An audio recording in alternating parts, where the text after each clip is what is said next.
오늘부터 저희가 사도행전 말씀을 계속 이 주일 아침에 볼 계획을 갖고 있습니다. 우리가 지난 해에 봤던 말씀은 마가복음 본문이었죠. 우리가 마가복음 복음서를 통해서 예수 그리스도의 복음에 대한 말씀을 살폈고요. 그것이 왜 우리에게 복된 소식, 복음이 되는지를 저희가 함께 살펴보았습니다. 우리가 그렇다면 이 복음을 가지고 있는 사람들로서, 이 복음을 소유한 자로서 우리가 앞으로 어떠한 삶을 살아가야 할 것이냐 하는 이 문제를 놓고 저희와 여러분이 이제 앞으로 사도행전의 말씀을 통해서 그 질문에 대한 답을 찾아보고, 하나님께서 우리에게 복음을 가지고 있는 우리에게 하나님께서 요청하는 삶은 어떠한 삶인지를 함께 살펴보는 그런 시간을 갖도록 하겠습니다. 제가 신대원을 다닐 때 이야기니까요. 신대원 다닐 때 한 27년 전쯤 되는 것 같습니다. 그때 신학교 수업 중에 교수님이 이런 이야기를 하셨던 일이 기억이 납니다.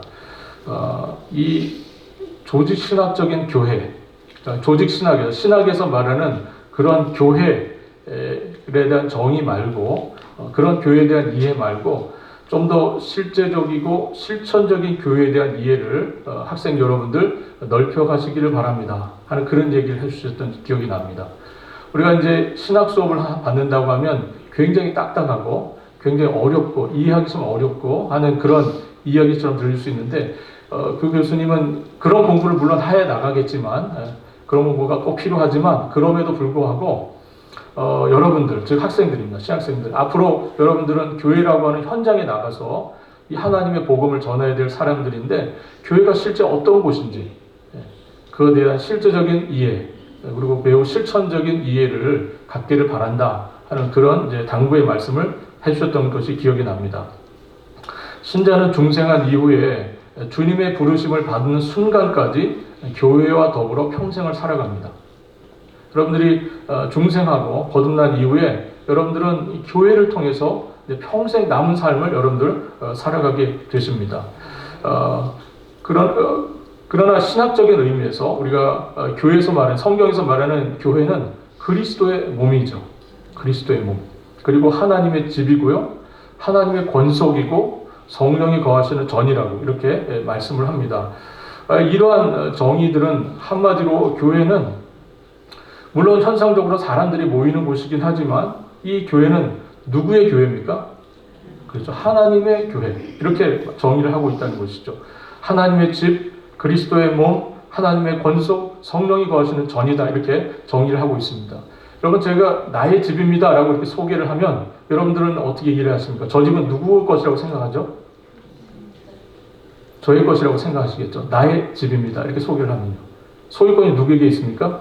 저에게 있는 겁니다. 그런데 우리가 교회를 어떻게 부릅니까? 하나님의 교회 이렇게 부릅니다. 그러면 교회 소유권은 누구에게 있다는 이야기입니까? 그렇죠. 하나님께 있다는 뜻입니다. 하나님이 주인 되신다 하는 그런 뜻입니다.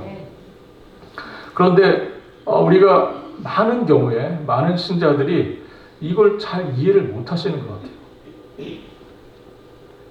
교회의 주인이 누구신지를 잘 모르시는 것 같아요. 여러분, 정말 이 교회의 주인이 주님이 맞으십니까?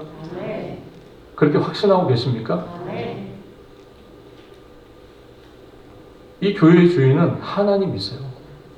그러므로 이 교회는 누구의 뜻대로 운영이 되어야 됩니까? 그렇죠? 하나님의 뜻대로 운영이 되는 거고. 그러므로 우리 가운데 나타난 모든 일들은 하나님의 뜻이세요. 비록 우리가 아직 타락한 본성, 아직은 우리의 죄악된 본성을 갖고 있어서 우리 가운데 미흡한 모습들이 많이 나타날 수 있습니다. 우리 모두가 완벽하지 않아요. 우리 모두가 다 여전히 부족하고, 여전히 흠이 많고, 여전히 우리가 완전한 존재들이 아닙니다.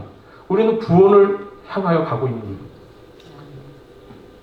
완전한 그리스도의 그 모습을 이루어가기 위해서 나아가고 있습니다. 그리스도의 분량이 그 충만한 데까지 자라가려고 그리스도를 목표로 해서 우리가 자라가고 성장하는 과정 속에 있습니다. 그러므로 우리 가운데 연약한 모습이 나타날 수 있어요. 그러나 중요한 것은 교회는 하나님의 교회시다 하는 것이고, 이 교회는 주님이 주인 되신 곳이다 하는 것이고, 이곳에 하나님의 거룩한 뜻이 시간시간 나타나고 있다 하는 겁니다. 그럼 우리가 중요한 것은 우리의 마음을 어떻게 가져야 합니까? 나타나신 주님의 뜻 앞에 우리가 아름답게 복종하고 주님의 뜻을 따라가는 그런 모습들이 우리 가운데 있어야 할 줄 압니다. 사도행전을 우리가 읽어나가면서 교회가 어떤 곳인지를 우리가 배워나가게 될 것이고요. 또 우리가 사도행전을 읽어나가면서 그 교회에 주신 주님의 사명은 무엇인지, 하나님은 교회를 통해서 어떠한 일을 하기를 원하시는지, 그런 부분들을 우리가 함께 살펴보려고 합니다. 주님께서 십자가에 죽으신 이후에 약 50일 정도가 지나서 이 땅에 신약의 교회가 탄생이 됐습니다. 예루살렘에서 아주 소수의 사람들이 모여서 시작한 이 교회 운동이 결국은 유대와 사마리아 땅끝까지로, 즉 그 당시 로마 제국까지 퍼져나가게 되었습니다. 그래서 결국은 4세기쯤 되어서 로마가 이 기독교를 국교로 정하는 그런 일까지 벌어지게 됩니다. 정말 로마 제국 전쟁에서 볼 때 팔레스타인이라고 하는 것, 저 변방 끝에 있는 조그마한 동네에서 일어난 이 운동이 어떻게 로마 전체에 퍼지게 되고 로마 전체가 그 그리스도의 도 앞에 굴복을 하는 이런 일이 이루어졌는가 하는 겁니다. 이건 정말 놀라운 일이 아닐 수 없습니다. 교회에 주신 하나님이 이 교회의 주인이시기 때문에 벌어질 수 있는 일, 하나님이 교회의 주인 되시기 때문에 나타날 수 있는 일이라고 우리가 생각할 수밖에 없다는 것이죠. 그런데 한편으로 오늘날 우리가 이 교회의 모습을 우리가 돌아볼 때 오늘날 교회의 모습은 어떻습니까? 그 옛날에 영광스럽고 그 옛날에 놀라운 성령의 폭발적인 능력, 강력한 능력, 큰 확신, 이런 것들이 교회에 오늘날도 나타나고 있습니까? 오늘날 교회의 모습은 어떻습니까? 정말 어떤 의미에서는 제자르금을 하는 것 같고 어떤 의미에서는 뒷걸음질 치는 것 같은 그런 느낌을 받을 때가 있습니다. 도대체 무엇이 잘못된 겁니까? 신앙의 결기, 그리고 우리의 신앙의 선배들 같은 그 신앙의 야성, 이런 것도 사라지고 오직 종교적 유해에 빠져서 사는 그 안타까운 모습들을 오늘날 교회들이 보여주고 있다 하는 겁니다. 하나님께서 정말 사도행전을 붙들고 읽기 시작한 여러분과 저에게 교회가 어떤 곳인지를 알려주시고, 그리고 올 한 해 동안 이 교회의 사명이 무엇인지, 하나님께서 왜 교회를 통해서 교회를 세우셨고 하나님은 정말 이 교회를 통해서 어떤 일을 하기를 원하시는지를 함께 살피는 그런 한 해가 될 수 있기를 간절히 바랍니다. 교회의 정체성, 그리고 교회의 사명, 분리되지 않습니다. 우리가 교회의 정체성을 바르게 이해하지 못하고 사명 감당한다고 하는 것은 어불성설이고요. 또 한편으로 교회의 정체성을 바르게 이해하고 있는데 사명을 감당하지 않는다? 이것도 말이 되지 않는 겁니다. 그래서 교회가 어떤 곳인지 그걸 바르게 이해해야 우리가 교회의 사명이 무엇인지를 알게 되고요. 그렇게 우리가 또 주님의 몸된 교회를 섬겨나갈 수 있게 되리라고 확신합니다. 우리가 이제 사도행전을 들여다볼 텐데요. 사도행전을 우리가 생각할 때에 사도행전은 4개 복음서 바로 다음에 나오는 성경입니다. 특별히 이 사도행전은 누가복음에서 이어지는 어떤 의미에서 후속편과 같은 성경입니다. 1절 한번 우리 다시 상경한 마음에서 읽어보겠습니다. 1절입니다. 데오빌로여, 내가 먼저 쓴 글에는 무릇 예수께서 행하시며 가르치시기를 시작하심부터. 여기서 성경 저자가 첫 번째 뭐라고 말합니까? 내가 먼저 쓴 글에는, 이렇게 되어 있죠. 내가 먼저 쓴 글에는. 즉, 이 사도행전을 기록한 저자는 먼저 쓴 글이 있는 거예요. 그 먼저 쓴 글이 뭘까 하는 거죠. 먼저 쓴 글은 성경학자들은 누가복음이라고 얘기합니다. 즉, 이 사도행전을 기록한 누가가 기록한 그 복음서, 그 누가복음이라고 그렇게 이해를 합니다.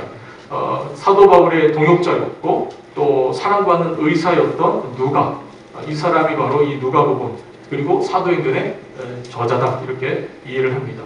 오늘 사실 사도행전에는 누가가 이 사도행전의 저자라는 것을 밝히고 있지는 않아요. 이름이 드러나고 있지는 않지만 우리가 초대교회부터 이 누가복음의 그리고 사도행전의 저자는 누가라고 그렇게 이해하고 받아들였습니다. 사도행전은 누가복음과 함께 직접적으로 데오빌로라고 하는 사람 앞으로 보내지는 수신자가 그렇게 되어 있어요. 이 누가복음도 그렇고 사도행전도 그렇고 수신자가 바로 데오빌로라는 사람입니다. 이 뜻은 하나님의 사랑을 받은 자, 그런 뜻이에요. 데오빌로라는 것은. 우리는 그가 사실 실존한 생전 인물인지 아니면 상징적인 어떤 가상의 인물인지는 사실 알 길이 없습니다. 그러나 분명한 것은 우리가 이 데오빌로라고 하는 사람을 이야기할 때 상종 가능한 사람일 가능성이 높다고 봅니다. 왜냐하면 이 사람에 대해서 누가복음을 보면 각하라는 표현을 씁니다. 각하, 데오빌로 각하 이런 표현을 쓰는데 이거 실제로 총독 벨리스나 베스도에게 사용되었던 그런 표현이기도 합니다. 실제 존재하는 인물을 향해서 썼던 표현이기 때문에 우리가 이 데오빌로도 역시 실존하는 인물이 아닐까 그런 생각을 하게 됩니다. 그러나 중요한 것은 이 사람이 어떤 이유에서든지 복음에 대해서 설명할 필요가 있었고 또 이 복음이 전해진 교회의 모습에 대해서 또 설명할 필요가 있었기 때문에 누가 복음서와 그리고 사도행전을 기록했다고 봅니다. 우리 한번 상기하는 마음에서 1절, 2절까지 한번 같이 다시 한번 읽어보도록 하겠습니다.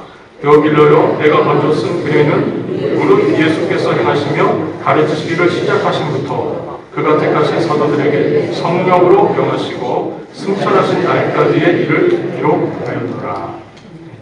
먼저 쓴 글에는 어떤 내용이 있다는 겁니까? 그 1절과 2절에 있는 내용이 있다는 거예요. 그 이야기를 먼저 쓴 것, 즉 누가복음에 누가가 이미 기록을 했다. 그 얘기를 하고 있는 겁니다. 어떤 내용이 기록되어져 있습니까? 먼저 예수께서 행하시며 가르치시기를 시작하심부터 그가 택하신 사도들에게 성령으로 명하시고 승천하신 날까지의 일을 기록하였다. 이렇게 말씀을 하고 있습니다. 이 첫 번째 기록된 것은 예수께서 그 복음을 전하신, 가르치시고 행하신 일들, 그리고 그것이 어떻게 제자들에게 가르쳐졌는지, 그리고 그 이후에 하나님 예수께서 승천하실 때까지, 그때까지 일을 기록했다. 이렇게 말씀을 하고 있습니다. 그러므로 이 누가복음, 우리가 살펴보지는 않았지만 이 누가복음의 누가복음의 이야기는 누구에 대한 이야기입니까? 그렇죠? 예수 그리스도에 대한 이야기라는 거예요. 누가복음은 예수 그리스도에 대한 이야기다 하는 겁니다. 그리고 그렇다면 후속편으로 기록이 된 이 사도행전 역시 누구의 이야기가 될 것이라는 겁니까? 그렇죠. 예수 그리스도에 대한 이야기가 될 것이다. 그렇게 말씀을 하고 있는 겁니다.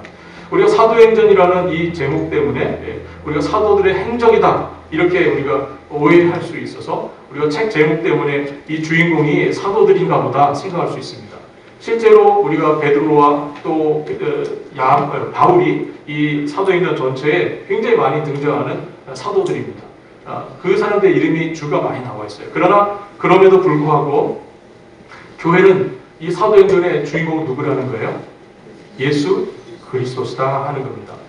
누가복음은 성육신하여서 이 땅에 오신 예수님의 지상 행적을 소개한 것이 누가복음이라고 한다면 이 사도행전, 저와 여러분이 앞으로 읽어나가게 사도행전은 부활하셔서 승천하심으로써 높임을 받으신 그 예수 그리스도께서 사도들을 통해서 교회를 어떻게 세워가시는지, 당신의 몸된 교회를 통해서 하나님께서 어떻게 당신의 거룩하신 일을 펼쳐나가시는지 그거를 기록하겠다 하는 그런 이것을 우리가 이해할 수 있습니다. 그렇다면 우리가 이제 사도행전을 읽어나갈 텐데 사도행전에서 읽으실 때 여러분들의 이 말씀 가운데 드러나는 바울이나 베드로나 이런 사도들의 이름만 볼 것이 아니라 누구를 보셔야 되겠습니까? 그렇죠. 부활하신 예수 그리스도.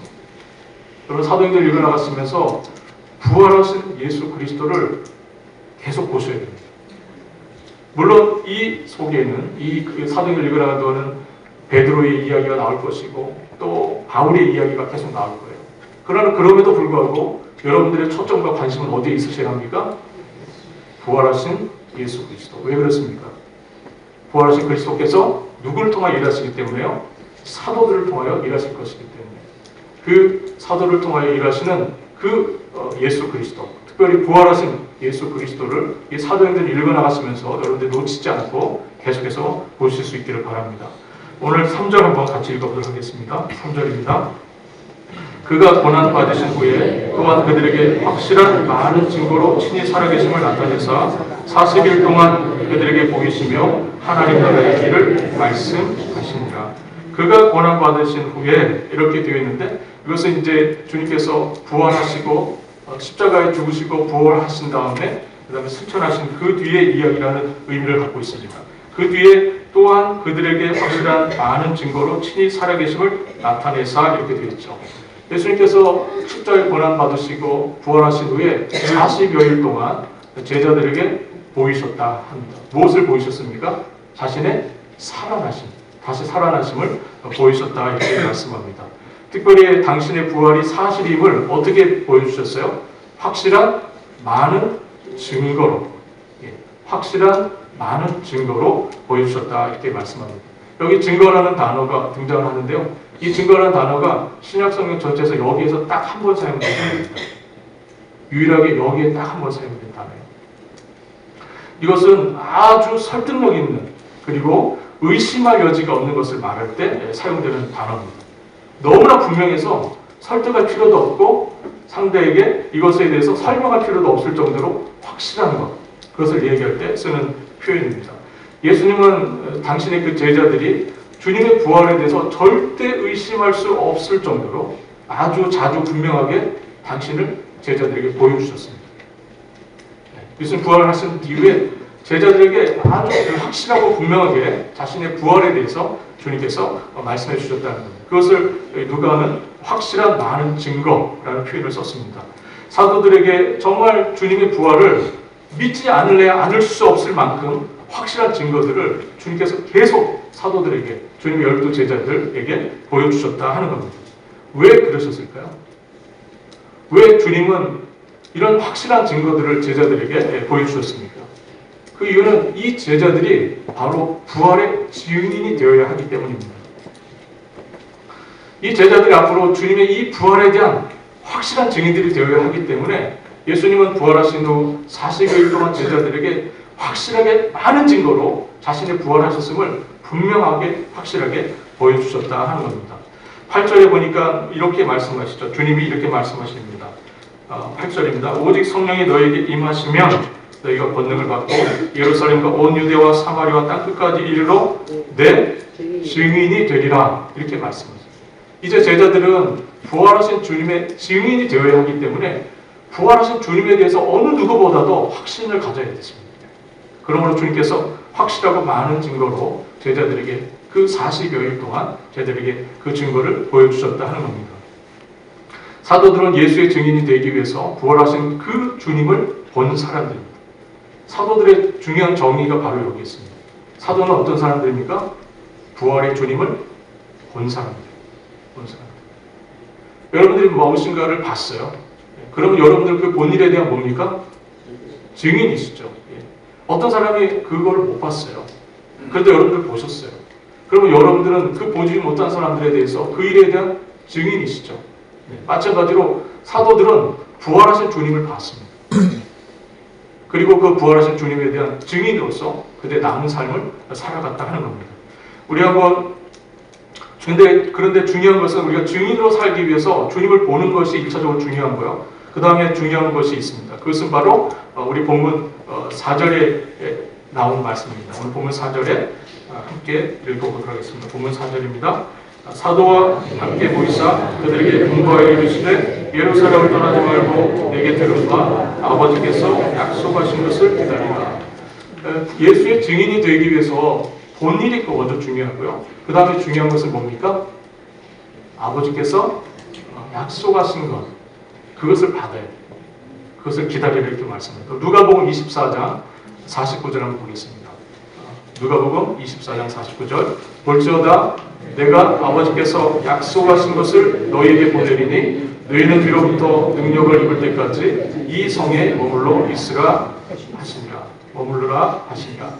네, 예수님께서 누가복음에서도 이 말씀을 이것을 함께 기록하고 있습니다. 볼지어다 내가 내 아버지께 약속하신 것을 너희에게 보내겠다 이렇게 말씀하시고 너희는 위로부터 능력을 입을 때까지 이 성에 머물러 있으라 이렇게 주님께서 말씀합니다. 우리가 예수의 증인, 특별히 부활의 증인 되기 위해서 우리가 무엇을 기다려야 되냐면 이 하나님 아버지께서 약속하신 것, 즉 뭡니까? 우리가 사도행전 이제 2장으로 넘어갈 텐데요. 2장에 가면 어떤 일이 벌어집니까? 오순절 성령 강림 사건이 일어나죠. 즉 아버지께서 보내주시기로 약속하신 것, 그것은 바로 뭡니까? 바로 성령님이십니다. 성령.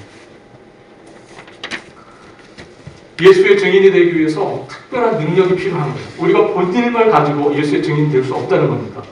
무엇이 필요합니까? 특별한 능력이 필요하다. 즉 위로부터 임하는 능력이 필요하다. 이렇게 주님께서 말씀하고 계십니다. 사도들은 어떤 사람들입니까? 예수님께서 우리가 복음서에서 확인한 사도들, 주님의 제자들. 예수님 붙들리시자마자 예수님 십자가에 죽게 되실 것을 보자마자 제자들 어떻게 됩니까? 모두가 한마음 한뜻에서 뭉쳤습니까? 그렇지 않죠. 뿔뿔이 흩어졌습니다. 다 자기 살겠다고 다 도망갔어요. 그랬던 제자들입니다. 예, 겁쟁이들이죠. 한마디로 말하면 겁쟁이들.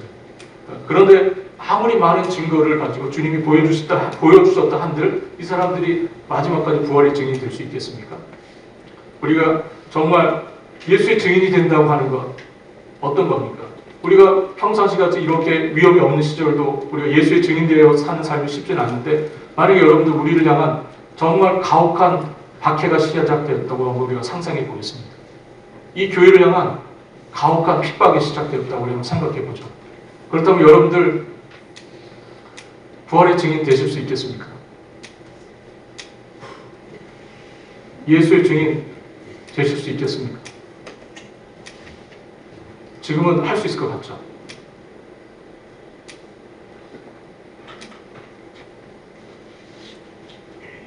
여러분, 이 사도행전을 받아서 읽었던 초대교회 그리스도인들은 가혹한 핍박 가운데 있었던 사람입니다.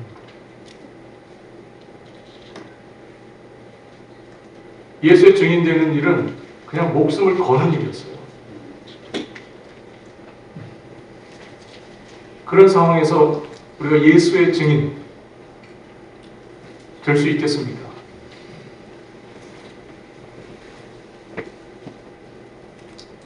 우리가 선천적으로 좀 용감 없는 분들이 있습니다. 그죠? 주변에 보면 용기를 타고나신 분들이 있는 것 같아요. 딱 봐도 굉장히 용감해 보이시고 그런 용기로 우리가 예수의 증인 될 수 있겠습니까?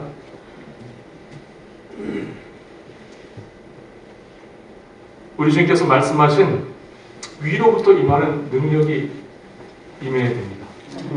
그래 우리가 예수의 증인 될 수 있습니다.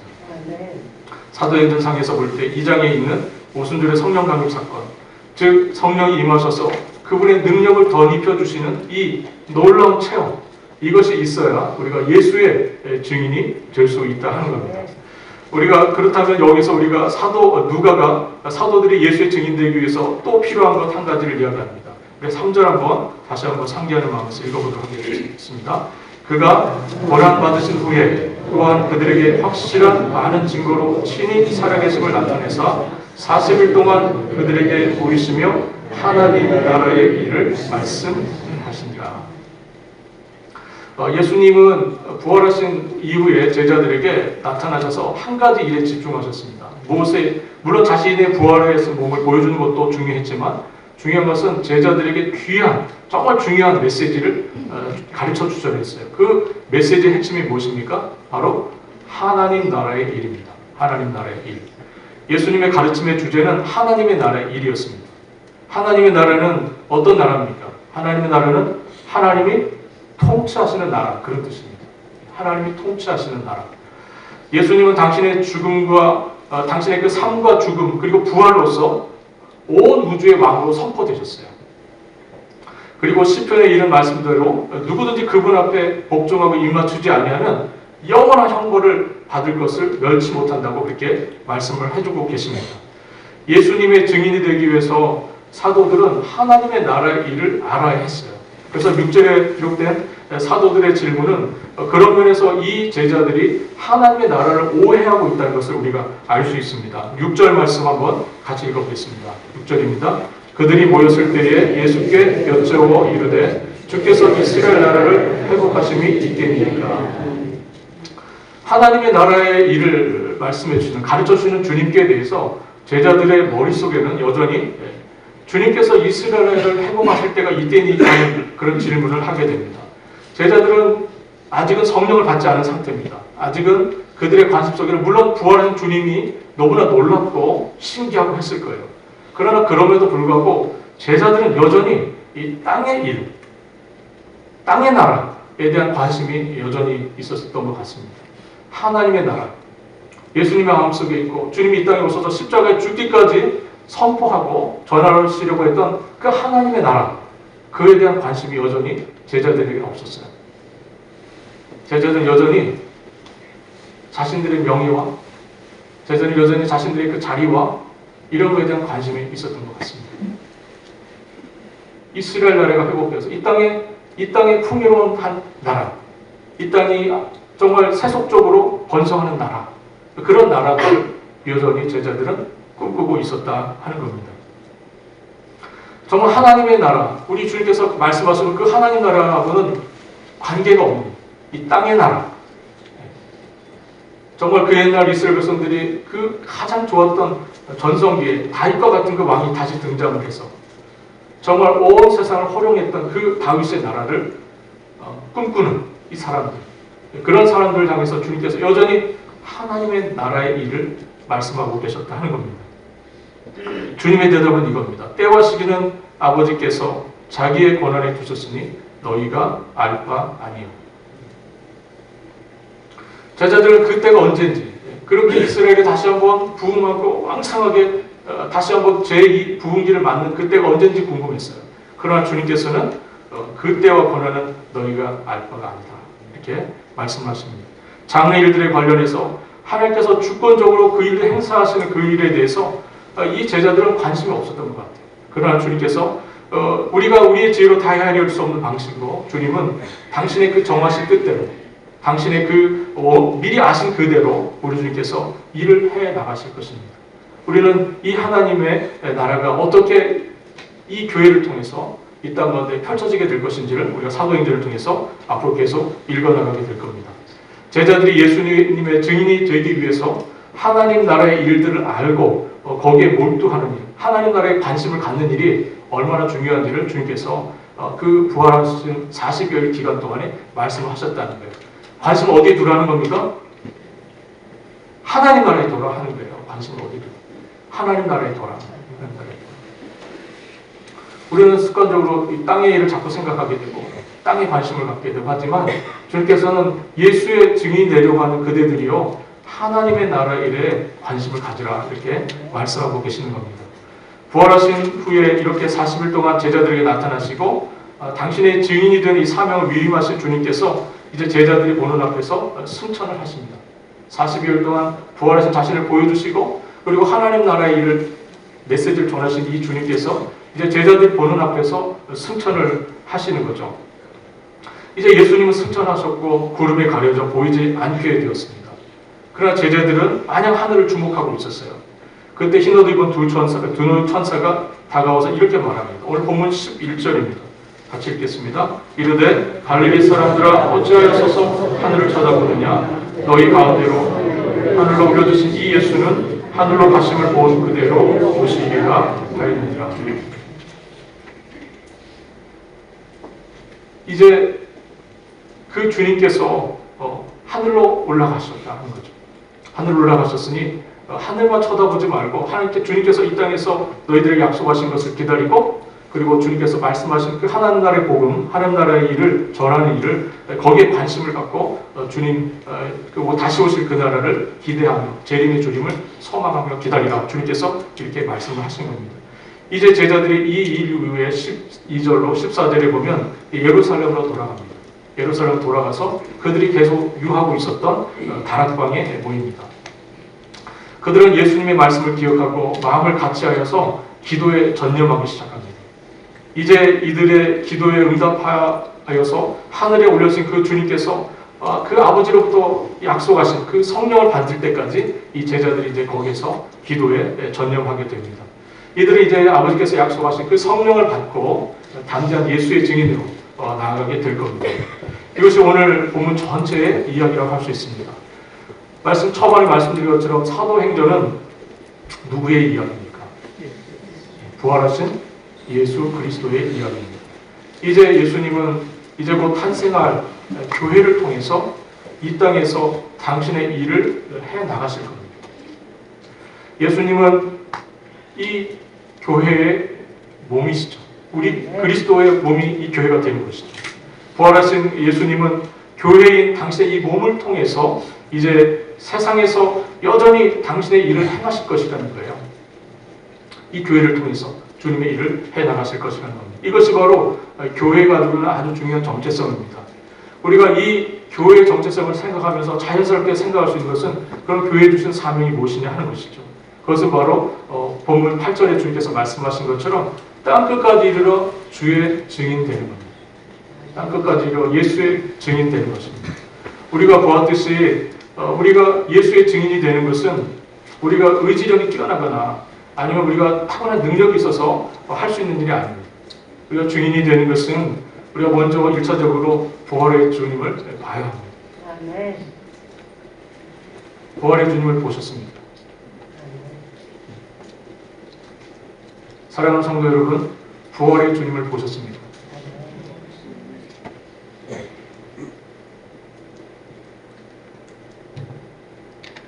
물론 우리는 사도들이 경험한 방식으로 부활의 주님을 만나지 않습니다. 우리는 어떻게 부활의 주님을 만납니까? 우리는 그 많은 확실한 많은 증거를 가졌던 사도들의 거짓 없는 증언을 통해서 우리는 부활의 주님을 만납니다. 믿으십니까? 수많은 확실한 증거로 자신의 부활을 계시하셨던 그 제자들, 사도들의 그 거짓 없는 증언, 그 증언을 통해서 우리는 부활의 주님을 오늘날 만나고 있습니다. 우리가 기독교가 기독교 되게 하는 것, 우리가 기독교 신앙이 되게 하는 것은 예수님의 십자가의 죽음 그리고 그의 부활입니다. 이거는 역사적인 사실이에요. 추측이나 사람이 만드는 이야기가 아닙니다. 이것은 바꿀 수 없는 역사적인 사실, 그것입니다. 많은 사람들이 십자가에 죽은 예수는 많은 사람들의 증인이 있었기 때문에 봤다고 말하지만 부활의 증인에 대해서, 부활의 주님에 대해서 확신하지 못하는 많은 사람들이 있습니다. 그러나 오늘 성경의 증거는 정말 그 부활하신 주님께서 너무나 많고 확실한 증거로 제자들에게 보여주셨고 그 제자들이 정말 그들의 거짓 없는 증언을 통해서 오늘날 이 복음을 땅끝까지 증언하고 있다 하는 겁니다. 체험적인 신앙은 우리가 주관적인 체험이 우리의 신앙의 근거가 아닙니다. 여러분, 우리의 신앙의 근거는 오직 예수 그리스도의 죽음과 부활입니다. 믿으십니까? 우리의 신앙의 근거예요. 여러분, 우리가 체험적으로 갖고 있는 많은 주관적인 체험, 우리가 기도 생활 받는 신비한 능력이라든지 우리가 병 고치는 능력이라든지 이 모든 것들이 우리의 신앙의 근거가 아닙니다. 우리가 신앙을 갖는 유일한 근거, 그것은 십자가의 죽음과 그리스도의 십자가의 죽음과 그의 부활에 있습니다. 믿으십니까? 그것만이 우리의 신앙의 유일한 근거입니다. 우리는 사도들이 치 목격한 그분을 성경의 증거를 통해서 믿음으로 바라보고 있습니다. 여러분, 이것은 역사상 일어났던 일이고 일어났던 사건입니다. 그리고 예수의 증인들은 이 사실을 사실대로 말하는 사람들이에요. 여러분, 우리가 예수의 증인되기 위해서 또 말씀드린 것처럼 무엇보다도 위로부터 임하는 권능이 너무나 필요합니다. 지난 주일 저희가 설교 중에 데살로니가서 1장에서 말씀드린 것처럼 교회의 붐은 어떻게 일어났습니까? 데살로니가 교회의 붐은 어떻게 일어났습니까? 복음이 말로만 이룬 것이 아니라 그랬죠. 복음이 말로만 이룬 것이 아니라 그랬습니다. 능력과 성령과 큰 확신으로 되었다 그랬습니다. 여러분, 오늘날 교회가 이 예수의 권능, 이 예수의 권능을 많이 상실했습니다. 안타깝습니다. 오늘날 교회는 많은 물질을 모아서 물질의 권능은 넘쳐날지 모르지만 안타깝게도 예수의 권능을 잃어버리고 그런 안타까운 시대를 맞고 있습니다. 교회의 주인이 만몬이라고 한다면 교회는 당연히 돈의 권능을 의지하겠죠. 그러나 교회의 주인이 주님이시라면 교회는 누구를 의지하겠습니까? 당연히 주님을 의지하겠죠. 그럼 우리는 정말 주님을 의지하고 있습니까? 정말 모든 순간에 주님만을 바라보고 있습니다.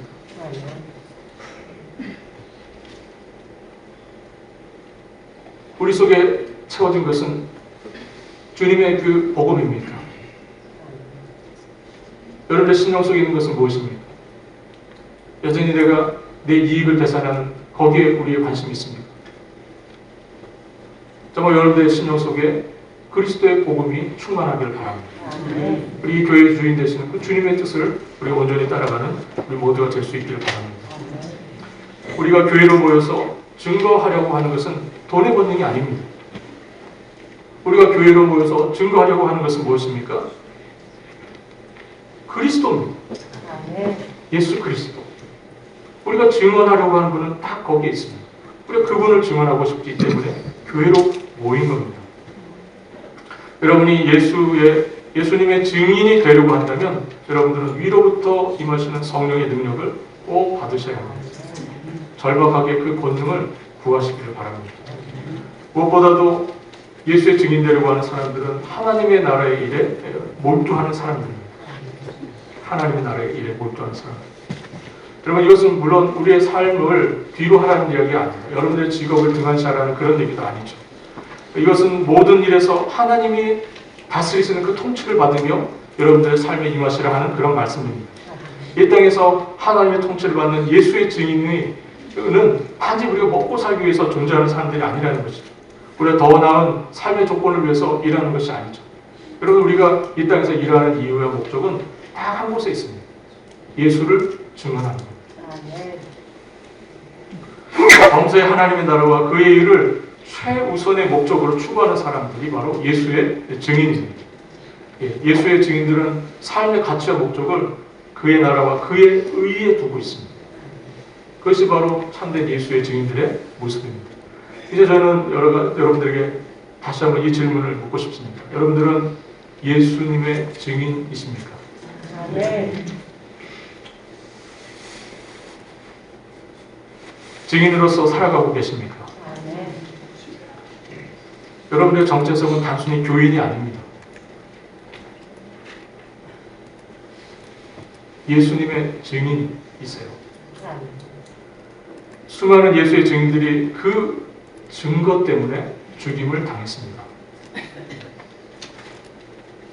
교회는 이 순교자의 피를 씨앗으로 해서 교회가 자랐다고 이렇게 말합니다. 순교자의 피가 교회의 씨앗이 되었다. 오늘날 우리가 그 은혜 가운데 교회로 모이고 우리가 이 가운데 모여서 해야 될 일은 오직 예수의 참된 증인으로 살아가는 일인 줄로 믿습니다. 여러분, 헬라어로 증인이라는 단어는 마르투스라는 단어를 씁니다. 이것이 나중에 마르터, 즉 순교자라는 뜻으로 영어에서 이렇게 번역이 되었습니다. 증인이 곧 뭡니까? 순교자입니다. 증인은 순교자입니다.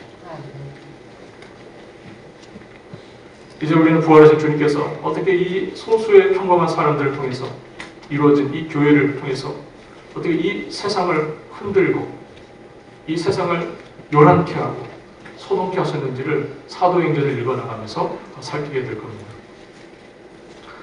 기독교 신앙은 철학과 가치나 이런 것들이 아닙니다. 기독교 신앙은 예수 그리스도입니다. 그 생명의 주님을 붙듭니다. 그것이 바로 참된 신앙입니다. 여러분들에게 필요한 것은 정말 주님을 아시는 일이 필요합니다. 주님께서 말씀하신 것처럼 나는 포도나무요 너희는 가지니라고 말씀하셨어요. 예수님 포도나무라고 말씀하시고 너희는 가지라고 말씀했습니다. 그러면서 주님께서 하시는 말씀이 그 가지에, 그 줄기에 가지가 붙어 있어야 되죠. 그래야 그 가지는 사는 겁니다. 우리가 살 수 있는 것은 딱 한 가지 길입니다. 예수께 붙어 있어야 됩니다. 그리스도와 연합. 그것만이 우리를 살릴 수 있습니다. 우리가 그리스도와 연합하지 않으면 우리 모두는 다 죽은 존재입니다. 그런데 여러분들이 그리스도와의 연합 가운데 있으시기를 간절히 바랍니다. 여러분들이 그리스도와 더욱더 깊이 교제하시고 주님의 그 은혜를 더욱더 누리시는 여러분들 되실 수 있기를 바랍니다. 그래서 여러분들이 단지 교인으로 불리는 것이 아니라 여러분들을 사랑하시고 여러분들 위하여 자신의 목숨을 내어주신 그 예수 그리스도의 참된 증인으로 살아가시는 그런 삶이 되실 수 있기를 바랍니다. 여러분들 한평생 교회를 출석하라고 부름받은 교인이 아니세요? 교회 매주 와서 출석고장 찍으라고 부른 교인이 아닙니다. 여러분들 부르신 분은 예수 그리스도십니다. 여러분들 부르신 목적도 분명합니다. 증인 되게 하시려고 여러분들 부르셨습니다. 그래서 여러분들 이제 우리가 이 사도행전을 읽어나가면서 예수의 증인의 삶이 무엇인지를 좀 더 깊이 깨닫고 그 아름다운 부르심과 부르심 앞에 아름답게 헌신하시고 결단하시는 여러분들 되실 수 있기를 우리 주님의 이름으로 바라겠습니다.